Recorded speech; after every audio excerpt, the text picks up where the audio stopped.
We're talking to Eddie Swartsel, who turned 90. When did you turn 90? August 16th, And 1928. you look amazing. I'm sure everybody tells you that, but I've heard it before.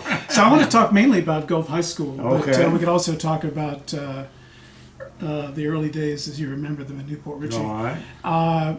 You attended Gulf grades probably 7 through 12. I did. The school then had all grades 7 through 12. And did everybody have the same classes, or did did all your friends and you have the same classes? Yes, yes. It was pretty much a single agenda for everybody, so that everybody took English or mathematics or whatever together. Any memorable teachers? Well, really all of them. Then the students and teachers got close together. They came to all the functions, and my principal, who was A.H. Stevens, called Red Stevens, was both principal and coach, so that he was the mentor of everybody, at least the boys, and I was very close with him. Matter of fact, he wound up working for me in later years, but there was another teacher I remember particularly who was well known in town, James McIntyre. Everybody called him Mac.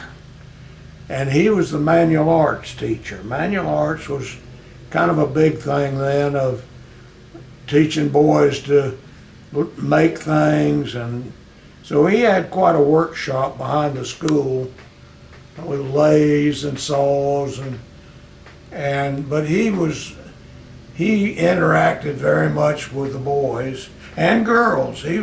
Mac was very popular with the girls. He was a little short Irishman, and most people called him the Irishman. And he was very popular. Professor St. Clair was still there at that time, and was well respected. Now, was Fred Marchman, I know he went off to war, so was he not teaching when you were there? Yes, Fred Marchman was there before he went to the war, and then came back when he got out of the war. And Marguerite, that he married, was already there as a teacher. She taught typing and bookkeeping, etc. And Fred taught mathematics, and they courted while they were teaching there at school and married during the period of time I was going there. And it was a big thing, having two married teachers in the same school. I don't think they'd even allow it now. They'd have to, one of them go somewhere else. But yeah, they were also very popular teachers. Fred was always very serious and taught in a very serious way. No cutting up, no fooling around in his classes. You came in there and you worked for that whole period. And Marguerite was pretty much the same, but and they kind of stayed apart during school hours. But everybody knew they were dating.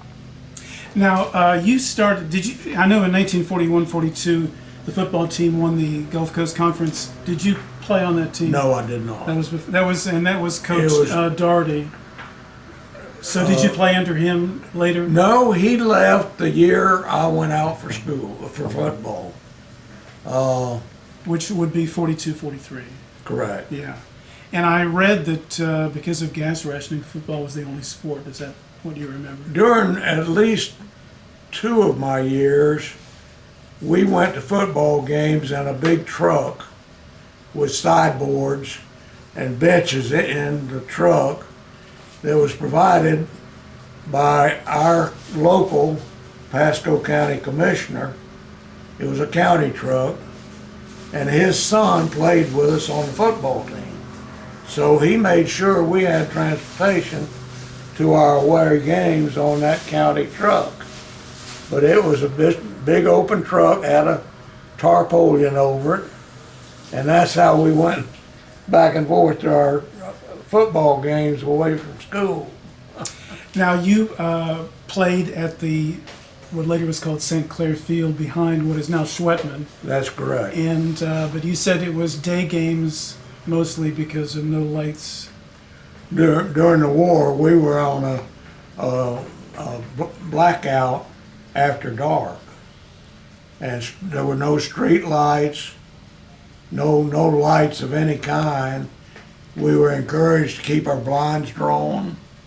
Cars had the headlights top out painted black, so they always shone down.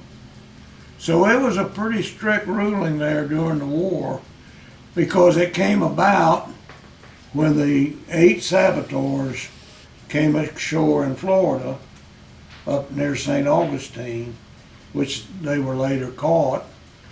But after that, they really came down on blackouts. So the away games were also in the daytime. Yeah. So Everybody. I saw that in 1944-45, Gulf beat Zephyrhills 61-0. Do you remember that? That apparently is the widest margin of victory of any Gulf high school football game ever. I'll be. Well, I remember it that? very well. Were they bad, or Gulf was just so great? It was the first or second year they'd even had a team. So yeah, they were that bad. They tried hard, but we just could score any way we wanted to. And I remember it so well because the coach developed a play so that every one of the players on the first team had an opportunity to score. And he'd have it so that the tackle pulled out, went around, got the ball, the guard pulled out, went around, got the ball. Even I was playing center, I turned around and got the ball and scored. So it was one of those kind of games you had more fun than anything else. So was football, do you think, very different from the way it is today? Yes. How, in what ways was it different from today? Well, it wasn't near as regulated as it is today. Didn't have all the rules that they have today. And did not have anywhere near the preparation and conditioning that kids have today. We didn't have weight rooms. We didn't work out. We did about 30 minutes of calisthenics before every practice and game. But that was about the extent of our conditioning. And it's just nothing today like that, of course. And they're better prepared. Yeah. So What did high school kids do for fun in Newport Richey after school or on the weekends? Well, during the war, there was pretty much a limitation on what we did. Number one, there was gas rationing. So we didn't have unlimited use of vehicles. We carpooled everywhere we went. If you went somewhere, you had a carload of kids with you.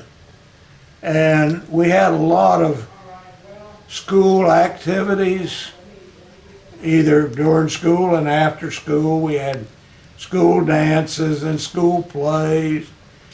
And the entertainment, we did have movies by then, of course, was going to the movies, or if there was a dance, a school dance, you went to that.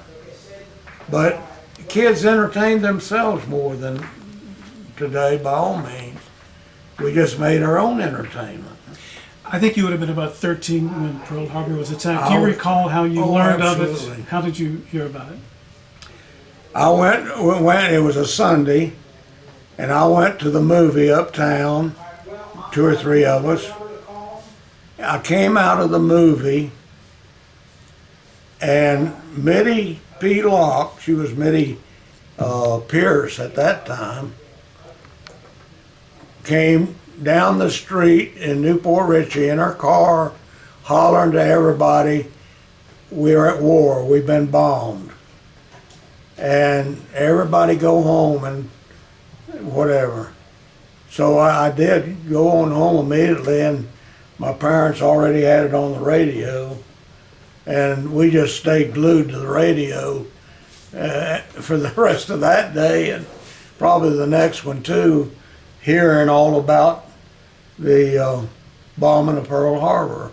We didn't have TV then, so everything we heard was by radio.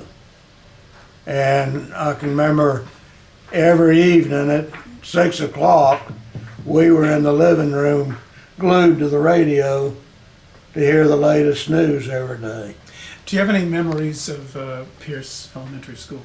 Of what? Of Pierce Elementary. I didn't go to Pierce. You didn't go. You went to. I went to Elford. Oh, you went to Elford. Yes. Yes. Any memories of Elford's Elementary Yeah. School? We had 3 teachers.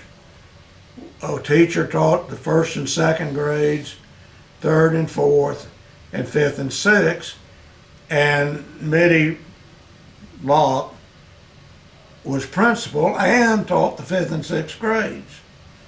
So the schoolrooms were divided between classes. Half of one class, out of one grade, sat on one side of the room, and the other grade on the other. And the teacher would teach for an hour or whatever on one side, and this side had to sit there and do their homework, put their heads on their desks or whatever, while that side got taught, and then it reversed.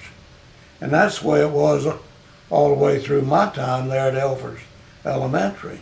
Did you walk to school or ride a bus? I rode a bike. By the time, actually, I was in the 4th grade when we moved from Lake Wales back to Elford, which we had been at originally. And by then I already had a bicycle. So we rode our bicycles to school. And what about to Gulf High School? Did you ride your bike? No. School bus? I rode the bus the first couple of years, and like I told you a while ago, I rode with Professor St. Clair many mornings. And my brother and I got a car given to us by our dad right after the war. So, and that was in my junior year. And so that, from that point on, we had a car to go to school. Well, thank you very much for talking to us. Well, thank you. This was great. I enjoyed it. Happy birthday. Thank you.